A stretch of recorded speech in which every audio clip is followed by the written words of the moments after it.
Hello hello mic testing কেউ কি লাইভে আছো নাকি অনেকদিন পর লাইভে এলাম কেউ আছো নাকি এরকমই বলে যখন মহিলাগুলা বা মেয়েগুলা যখন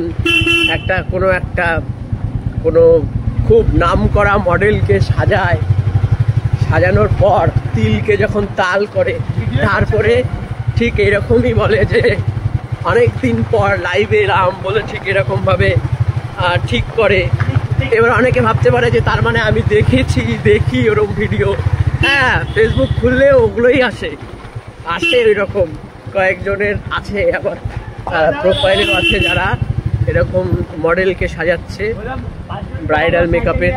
তো যাই হোক, আজকে একজনের বার্থডে সেলিব্রেশন উপলক্ষে এই ভিডিও। আমরা কেক টেক কিনে এখন রাত্রি কয়টা বাজে? এখন 11:15 বাজে।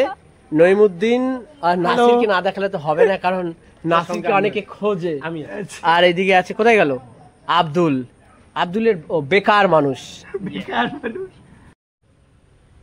সারা জীবন সাবধান থাকলাম যাতে কুকুরের কামড় না খায়, আর লাস্টে শালা মানুষই কামড় দিয়ে চলে গেল। হ্যাঁ, তো আমরা এখন অরূপের কুটিরে ঢুকছি, প্রবেশ করছি। এটাই হচ্ছে এখানে অরূপের সংসার। এগুলো দেখানো হয়নি, এগুলো সব আমি ভিডিও ক্যাপচার করে এই জন্য রাখছি।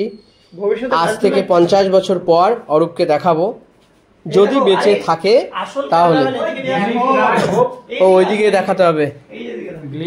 দেখো, এটা কেউ দিয়েছে ওকে, আর বেলুনের সাইজটা ছোট হয়ে গেছে। যাই হোক, বিলিভ, ট্রাই, হোপ, ড্রিম, বা ড্রিম, হোপ, ট্রাই, বিলিভ। তো এখানে এইরকম সাজানো গোছানো আছে, ফ্রিজও আছে।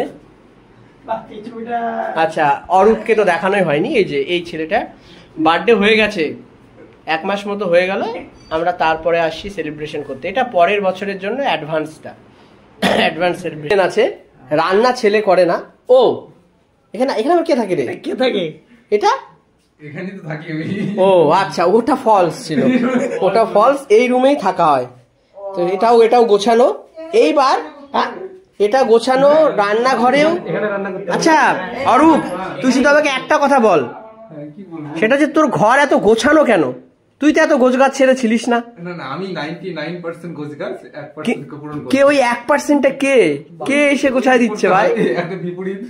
আচ্ছা ঠিক আছে, নইমুদ্দিন রান্নাঘর দেখে রান্না শুরু করে দিস না, আমাদের কাজটা শুরু করে দে।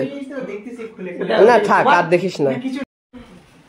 এখন আমাদের খোলা হচ্ছে। বলে 11টা কেন হলো তো? এতক্ষণে পরে আসলো।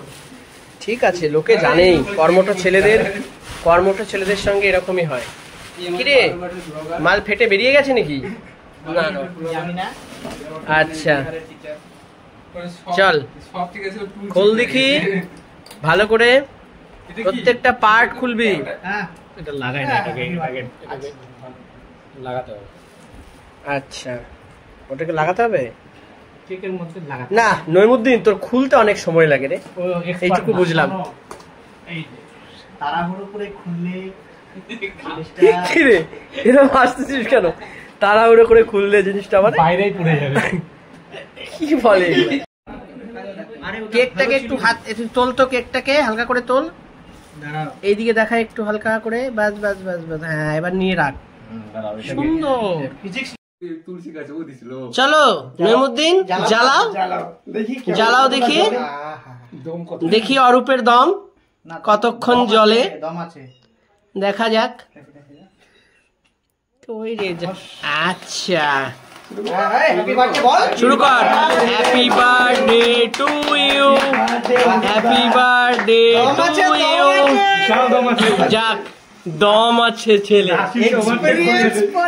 না দম আছে। দেখ কোনো চলছে, শেষ পর্যন্ত জ্বলবে। না ঠিক আছে, কত জ্বলবে রে বাবা। সবাইকে অসংখ্য ধন্যবাদ। নাসির খেয়ে নিয়েছে, মুখে পুড়ে নিয়েছে। এবার আব্দুল তোমার মুখে ঢুকিয়ে নাও কেকটা। নাসির ভুঁড়িটা একটু টেনে নে, নাসির একটু টেনে নে। হ্যাঁ বাস, এইবার নাসিরকে মনে হচ্ছে সপাট। মুখে ঢুকিয়ে দে। অরূপকে মুখে বেশি দিস না, অরূপ মুখে বেশি নিতে পারে না কেক। দে দেখি নইমুদ্দিন, তুই একটু অরূপকে বেশি করে দেওয়ার চেষ্টা কর দেখি কেক। আমাকে কেউ দেয়নি, এটা আমি কি নাসিরকে দিস না, নাসির আর তোর হলো না, তুই আর হলো না। আরে ওইটুকু কেন, মুখে পুরে দে না। খাওয়াতে পারতি, আমি জানি, বুঝে গেছি। দেখ ব্যাপার হচ্ছে কি, অরূপের একটা ব্যাপার আছে। কি ব্যাপার বলো? থেকেই বড় খেতে চায় কেক, ছোট থেকে। দেখো এই যে অরূপের হাঁটা কত বড় জিনিস নিতে পছন্দ করে কেক। কেকে দেখো, আমাকে একটু খাওয়াই। তো ছোটবেলাতে মায়েরা ওইভাবেই খাওয়াতো, এরকম একটা মুড করে বড় করে মানে যেখানে রাখতো হাতের এখানে